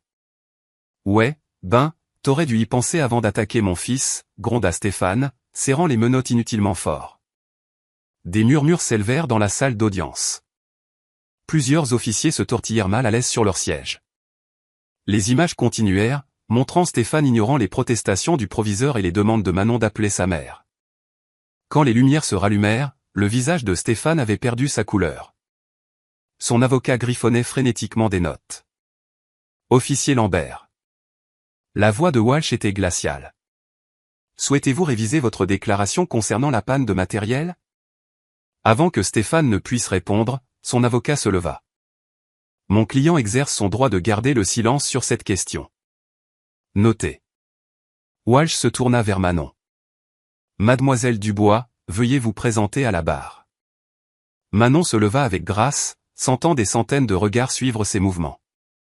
Elle prêta serment, puis s'installa sur le siège des témoins, ajustant son blazer. Veuillez nous raconter avec vos propres mots votre premier jour au lycée Victor Hugo, l'invita Walsh. La voix de Manon porta clairement dans la salle silencieuse. Je vérifiais mon emploi du temps quand Léo Lambert m'a délibérément percuté dans le couloir, faisant tomber tous mes livres. Quand je ne me suis pas excusé auprès de lui, il s'est mis en colère et a commencé à faire des commentaires racistes. Avez-vous enregistré cet incident? Oui, monsieur. Manon fit un signe de tête à sa mère, qui tendit une clé USB au greffier. J'ai commencé à enregistrer après le contact initial, lorsque son comportement est devenu menaçant. La vidéo fut diffusée, montrant le visage narquois de Léo la dominant, crachant des insultes. Des élèves dans la galerie chuchotèrent, reconnaissant la scène. Pendant l'heure suivante, Manon présenta méthodiquement leurs preuves. Des captures d'écran de menaces anonymes défilèrent sur l'écran. Des photos documentaires son casier vandalisé. Des images de sécurité montrèrent Léo la suivant entre les cours, intimidant d'autres élèves qui essayaient de lui parler. Et puis il y a eu l'incendie, dit Manon, sa voix vacillant légèrement pour la première fois. Veuillez développer. Walsh se pencha en avant. La nuit précédant la date initiale de cette audience, quelqu'un a versé de l'essence dans notre garage et y a mis le feu. La police a conclu à un incendie électrique sans enquête. Manon sortit des photos de la structure carbonisée, montrant des motifs de coulée clairs. Notre enquêteur privé a trouvé ces preuves d'utilisation d'accélérants. La salle éclata en chuchotements choqués. Même certains des officiers soutenant Stéphane semblaient troublés. Pendant toute cette période, continua Manon, nous avons reçu des dizaines de messages menaçants. Elle fit jouer un message vocal. Recule ou la prochaine fois, le feu ne sera pas seulement dans le garage. Et comment les administrateurs de l'école ont-ils répondu à vos plaintes? Demanda Walsh. Ils n'ont pas répondu, monsieur. Ils ont suggéré que j'étais trop sensible et que je causais des problèmes. Une conseillère m'a conseillé d'essayer de mieux m'intégrer. Le témoignage de Manon se poursuivit, détail par détail, incident par incident. Elle garda son sang-froid même lorsque le grand-père de Léo essaya de la déstabiliser du regard. Quand elle décrivit l'impact psychologique d'être constamment surveillée et menacée, plusieurs jurés s'essuyèrent les yeux. Finalement, Manon conclut, je veux être claire, il ne s'agit pas de vengeance. Il s'agit de responsabilité. Aucun élève ne devrait avoir peur d'aller à l'école. Personne ne devrait faire face à la violence pour avoir parlé. Et aucun officier ne devrait pouvoir abuser de son pouvoir sans conséquence. Un lourd silence tomba alors qu'elle terminait de parler. Le commissaire Walsh étudia ses notes pendant un long moment avant de lever les yeux. Ce panel prendra une pause de 30 minutes pour examiner les preuves présentées, annonça-t-il en se levant. La galerie éclata en conversation alors que le panel sortait. L'avocat de Stéphane se blottit contre lui de toute urgence. Le sourire narquois de Léo avait disparu, remplacé par une pâleur maladive. Son grand-père était déjà au téléphone, parlant rapidement. Manon retourna à sa place à côté de la juge Dubois, épuisée mais fière. Elle avait dit sa vérité. Maintenant, il ne pouvait qu'attendre. La voix du greffier retentit dans la salle d'audience silencieuse. Levez-vous. Le commissaire Walsh et les autres membres du panel rentrèrent, leurs expressions illisibles.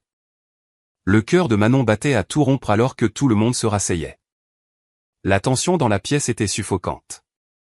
Avant de continuer, commença Walsh, la juge Dubois a des preuves supplémentaires à présenter concernant la faute institutionnelle. Votre honneur.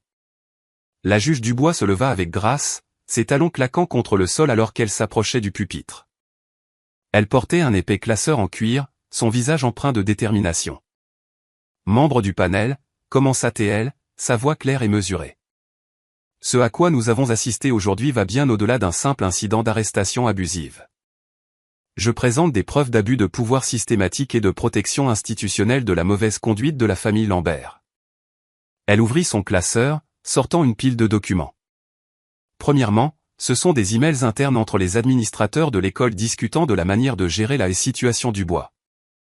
Notez les mentions répétées de la pression de l'ancien commissaire Jean Lambert pour faire disparaître cette affaire. Les documents furent distribués au panel. Les sourcils de Walsh se haussèrent en lisant. De plus, continua la juge Dubois, nous avons le témoignage de 3 anciens employés de l'école qui ont été licenciés ou mutés après avoir signalé le comportement de Léo Lambert les années précédentes. Elle désigna un groupe de personnes dans la galerie qui se levèrent brièvement. Ils sont ici aujourd'hui, enfin prêts à parler. Stéphane se tortilla mal à l'aise sur sa chaise. Son avocat feuilletait frénétiquement des papiers. Mais le plus troublant peut-être, la voix de la juge Dubois se durcit, et cette preuve de falsification de preuves. Elle produisit un rapport technique. Une analyse forensique du serveur de caméra piéton du commissariat montre plusieurs tentatives d'accès non autorisées la nuit de l'arrestation de Manon, toutes tracées jusqu'aux identifiants de l'officier Lambert. Des exclamations de surprise parcoururent la salle d'audience. Plusieurs officiers en uniforme se regardèrent avec malaise. Nous appelons Chloé Dupont, présidente du conseil des élèves, annonça le greffier. Une jeune fille menue avec des lunettes s'approcha de la barre, visiblement nerveuse mais déterminée. Après avoir prêté serment, elle parla clairement dans le microphone. Le harcèlement de Léo dure depuis des années, témoigna-t-elle. Le semestre dernier, il a poussé mon frère dans les escaliers parce qu'il était assis à sa place à la cantine. Quand nous l'avons signalé, le proviseur a dit que nous avions du mal à comprendre. Le lendemain, l'officier Lambert s'est présenté chez nous pour discuter des fausses accusations contre son fils. D'autres élèves suivirent, chaque récit plus accablant que le précédent. Un ancien joueur de rugby décrivit avoir été renvoyé de l'équipe après avoir tenu tête à Léo.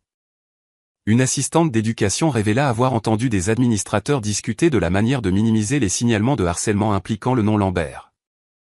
Le panel rappela ensuite Léo à la barre. Fini son arrogance d'antan. Il s'affaissa sur le siège des témoins, les yeux allant de son père à son grand-père. Monsieur Lambert, commença Walsh, ces témoignages contredisent directement votre déclaration antérieure sur le fait de n'avoir aucun antécédent disciplinaire.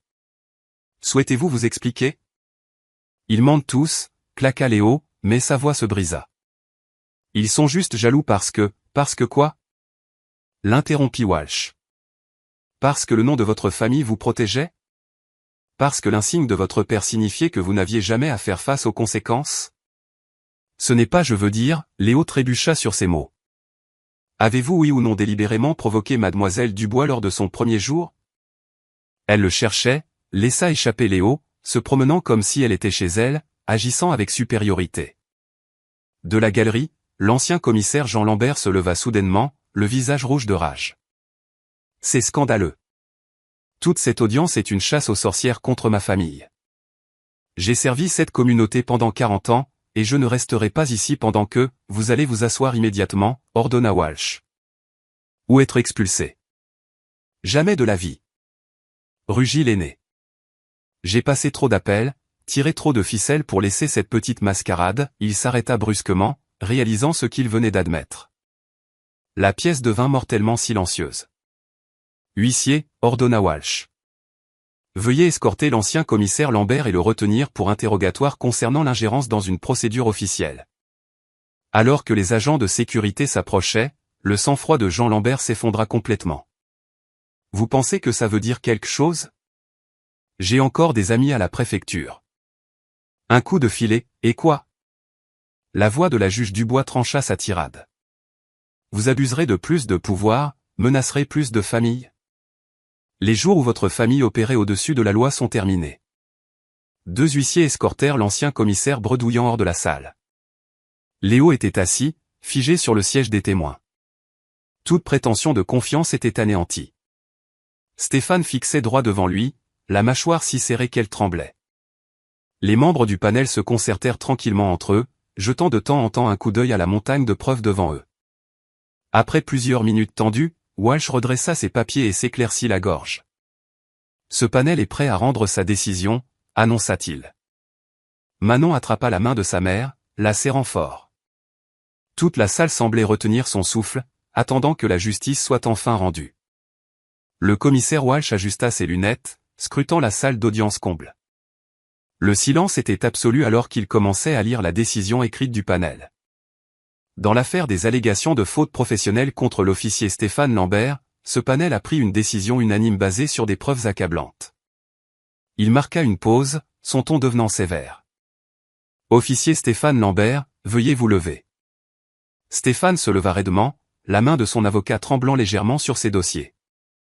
Ce panel vous déclare coupable de multiples violations graves du règlement du service et des statuts criminels. Vos actions démontrent un schéma de mauvaise conduite qui ne peut être ignoré ni excusé. La voix de Walsh porta clairement dans la salle silencieuse.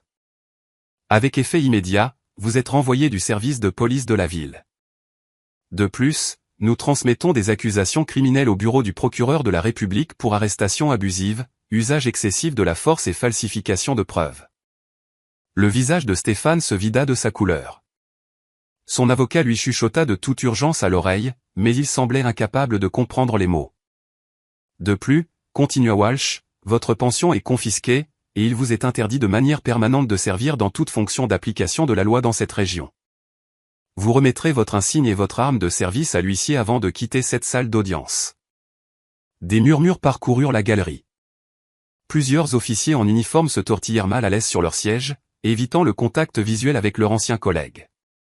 Quant à Léo Lambert, Walsh tourna son attention vers l'adolescent qui semblait se ratatiner sur sa chaise. Bien que la juridiction principale de ce panel concerne la conduite de l'officier Lambert, nous sommes contraints d'aborder le schéma plus large d'abus. Ce panel recommande une expulsion permanente immédiate du lycée Victor Hugo avec une recommandation formelle au procureur de la République de poursuivre des accusations juvéniles pour harcèlement, intimidation et menaces. La bouche de Léo s'ouvrit et se ferma sans un mot. Sa façade soigneusement entretenue de privilèges et de pouvoir s'effondra visiblement. De plus, la voix de Walsh devint encore plus sévère.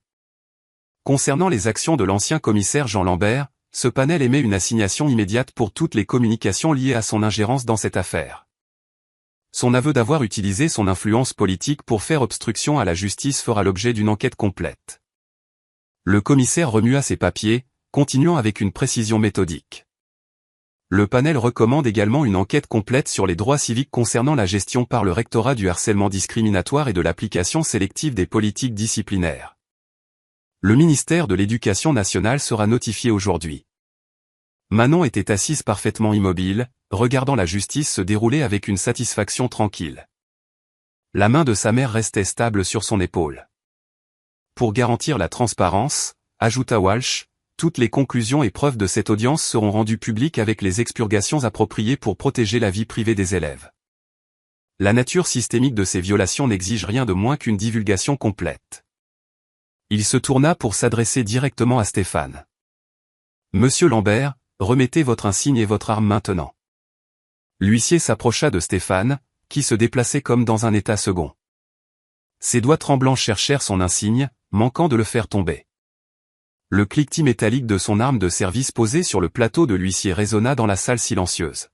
« Mademoiselle Dubois. » Walsh se tourna vers Manon, son ton s'adoucissant légèrement. « Ce panel salue votre courage d'avoir parlé et votre persévérance dans la recherche de la justice malgré des pressions et des menaces importantes. Vos actions ont exposé de graves problèmes qui devaient être résolus. » Manon hocha la tête avec grâce, gardant son sang-froid alors même que le soulagement l'inondait. Cette audience est levée. Walsh frappa une fois son marteau, le son sec et final. La salle éclata dans un chaos contrôlé. Les journalistes se précipitèrent vers les portes, les téléphones déjà pressés contre leurs oreilles. L'avocat de Stéphane rangea à la hâte des papiers dans sa mallette, parlant rapidement à son client abasourdi. Léo s'enfuit de la pièce, manquant de trébucher sur ses propres pieds. Plusieurs camarades de classe de Manon qui avaient témoigné s'approchèrent d'elle, offrant de discrètes félicitations et des sourires de soutien. Le jeune officier, qui avait fourni les images de la caméra piéton, croisa son regard de l'autre côté de la pièce et lui fit un subtil signe de tête respectueux. La juge Dubois rassembla calmement leurs affaires, ses mouvements précis et sans hâte. « Laissons-les un moment pour évacuer, » murmura-t-elle à Manon. Pas besoin de se battre dans la foule. Elles regardèrent Stéphane être escorté par une porte latérale, les épaules affaissées par la défaite. Les policiers qui étaient venus le soutenir sortirent en silence, leur solidarité antérieure s'étant évaporée face à des preuves irréfutables. Les équipes de télévision installèrent leur matériel à l'extérieur, se préparant à diffuser la décision historique. À travers les fenêtres du palais de justice, Manon pouvait voir la foule de membres de la communauté qui attendaient de connaître le résultat. « Prête ?» demanda la juge Dubois après plusieurs minutes. Manon se leva en lissant sa jupe. « Prête. » Elles marchèrent ensemble vers l'entrée principale, leurs pas résonnant dans le couloir maintenant vide. Les lourdes portes s'ouvrirent et Manon cligna des yeux sous la lumière vive du soleil. Un instant, tout sembla s'arrêter. Puis la foule éclata en applaudissements. Élèves, parents, professeurs et citoyens qui avaient suivi l'affaire. Ils applaudirent et acclamèrent l'apparition de Manon. Des pancartes avec « La justice prévaut » et « Debout contre l'abus de pouvoir » s'agitaient au-dessus de la foule. Chloé Dupont, la présidente du conseil des élèves qui avait témoigné, lança un chant. « Merci, Manon. Merci, Manon. » Manon sentit les larmes lui monter aux yeux, non pas de peur ou de frustration cette fois, mais du sentiment écrasant de justification. Tous ces mois de documentation, de ténacité, de refus de reculer, avaient finalement conduit à ce moment de justice indéniable et transparente. Les journalistes se précipitèrent, microphone tendu, mais la juge Dubois guida habilement Manon à travers la foule. Les applaudissements continuèrent, déferlant sur elle en vagues de soutien et d'appréciation. Manon aperçut certains de ses professeurs dans la foule, ne détournant plus le regard, mais la regardant avec respect et, dans certains cas, des sourires d'excuses. Le poids qui avait oppressé sa poitrine depuis cette première confrontation dans le couloir se souleva enfin complètement. Elle se tenait droite et fière, laissant la communauté témoigner de sa dignité dans la victoire. Le lendemain matin, la lumière du soleil filtrait par la fenêtre de la chambre de Manon, peignant des rayures chaudes sur sa couette. Elle s'assit lentement, savourant le calme paisible, si différent des matins tendus des derniers mois. Son téléphone vibra avec des messages de soutien au lieu de menaces, un changement bienvenu qui semblait encore légèrement surréaliste. Alors qu'elle se préparait pour l'école, Manon aperçut son reflet dans le miroir. Elle avait l'air différente, pas plus âgée, mais plus assurée. Le poids de la peur avait quitté ses épaules, remplacé par une confiance tranquille. La juge Dubois était déjà dans la cuisine, un café à la main, parcourant les titres des journaux sur sa tablette. « On en parle partout », dit-elle en levant les yeux avec un sourire. « Tu as commencé quelque chose d'important, Manon. »« Nous l'avons fait ensemble », répondit Manon en attrapant des croissants. La télévision de la cuisine diffusait des images de l'audience d'hier, montrant Stéphane Lambert remettant son insigne pendant que les journalistes analysaient la signification de la décision du panel. Le trajet jusqu'à l'école semblait différent aussi. Pas de voiture mystérieuse les suivant. Pas besoin de prendre des itinéraires alternatifs. Les élèves qui traînaient devant le lycée Victor Hugo se tournèrent lorsque la voiture de Manon arriva, mais leur regard était empreint de respect plutôt que d'hostilité. « Passe une bonne journée », dit chaleureusement la juge Dubois. « Je suis si fier de toi. » Manon sortit dans l'air matinal, la tête haute. Chloé Dupont se précipita immédiatement vers elle, la serrant fort dans ses bras. « Manon, as-tu vu les nouvelles ? Ils parlent de changer les règlements grâce à toi. » D'autres élèves se rassemblèrent autour, la félicitant et partageant des histoires sur le verdict de l'audience. Même ceux qui étaient restés silencieux pendant le règne de terreur de Léo parlaient maintenant de combien sa prise de position avait été inspirante. « Je n'arrive pas à croire que tu aies tenu tête à l'officier Lambert comme ça, » dit une élève de seconde avec admiration. « Tu as été si courageuse dans cette salle d'audience. » « La vérité était de mon côté, » répondit simplement Manon. « Parfois, c'est tout ce dont on a besoin. » Marcher dans les couloirs était surréaliste. Là où il y avait eu des chuchotements et des regards hostiles, elle recevait maintenant des sourires et des hochements de tête respectueux. Les professeurs qui avaient détourné le regard pendant le harcèlement de Léo se faisaient maintenant un devoir de la saluer chaleureusement. Pendant la première heure, la voix de Monsieur Duval crépita dans l'interphone. « Attention élèves et personnel. Veuillez vous joindre à moi pour féliciter Manon Dubois, qui a été sélectionnée pour recevoir le prix du courage de la jeunesse du préfet pour son rôle dans la dénonciation de la mauvaise conduite et sa lutte contre l'injustice. » Des applaudissements éclatèrent dans toutes les salles de classe. Les camarades de Manon se tournèrent pour lui sourire alors que le proviseur continuait. De plus, la fondation communautaire de la ville a créé la bourse Manon Dubois pour la justice, qui fournira un soutien annuel aux étudiants issus de minorités poursuivant des carrières en droit et dans le service public. Manon sentit les larmes lui monter aux yeux, les refoulant rapidement. Il ne s'agissait plus seulement d'elle maintenant. Il s'agissait de créer un changement durable. Entre les cours, son téléphone vibra avec un message de sa mère. « Le cabinet du préfet vient d'appeler. Ils veulent te remettre ta distinction à la préfecture la semaine prochaine. Ton courage inspire des gens dans toute la région. » La camionnette des nouvelles locales était toujours garée à l'extérieur à l'heure du déjeuner. Les journalistes espéraient des interviews de suivi. Chloé et plusieurs autres élèves formèrent un cercle protecteur autour de Manon alors qu'elle se dirigeait vers la cantine. « Vous n'avez plus besoin de me protéger, » dit Manon avec un petit rire. « Les menaces sont terminées. »« Nous savons, » répondit Chloé. « Mais nous aurions dû être avec toi depuis le début. Nous rattrapons le temps perdu. » À la cantine, Manon remarqua plusieurs sièges vides où les anciens amis de Léo s'asseyaient habituellement. Les dynamiques de pouvoir avaient complètement changé, et ses anciens partisans semblaient incertains de leur place dans le nouvel ordre. Son téléphone continuait de s'allumer avec des notifications alors que les médias partageaient des mises à jour. La déclaration officielle du préfet louait son « courage extraordinaire face à l'intimidation systémique » et la qualifiait des « exemples du changement qu'une seule voix courageuse peut créer ». Pendant la dernière heure, le professeur d'éducation civique de Manon lui demanda de parler à la classe de la manière de tenir tête à l'autorité. Elle se tint à l'avant de la salle, regardant les visages attentifs de ses camarades. « Il ne s'agit pas d'être sans peur, » expliqua-t-elle soigneusement. « Il s'agit de ne pas laisser la peur vous empêcher de faire ce qui est juste.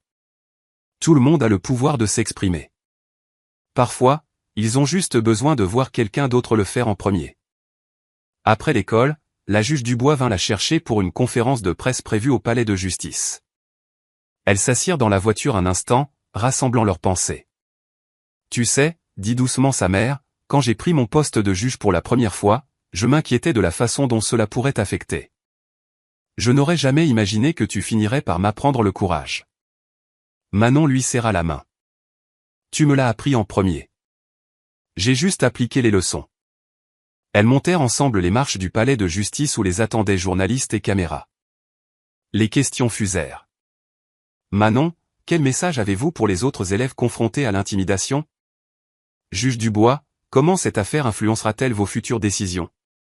Quel changement espérez-vous voir dans le système scolaire ? » Manon s'approcha du microphone, sa voix claire et stable. Il ne s'agissait jamais seulement d'une brute ou d'un officier corrompu. Il s'agissait de tenir tête à un système qui les protégeait. Le changement se produit lorsque nous refusons d'être réduits au silence.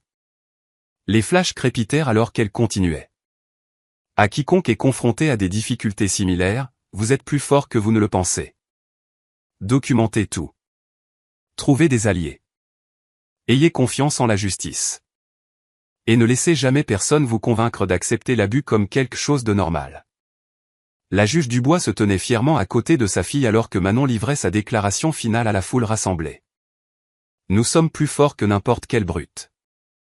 La peur ne fonctionne que lorsque nous la laissons nous contrôler. La vérité est plus puissante que n'importe quel insigne ou menace. Les appareils photo cliquetèrent rapidement, capturant l'image de la mère et de la fille se tenant ensemble sur les marches du palais de justice. Non plus des victimes ou des cibles, mais des championnes de la justice qui avaient transformé leur communauté par un courage et une détermination inébranlables. Si vous avez apprécié l'histoire, laissez un like pour soutenir ma chaîne et abonnez-vous pour ne pas manquer la prochaine.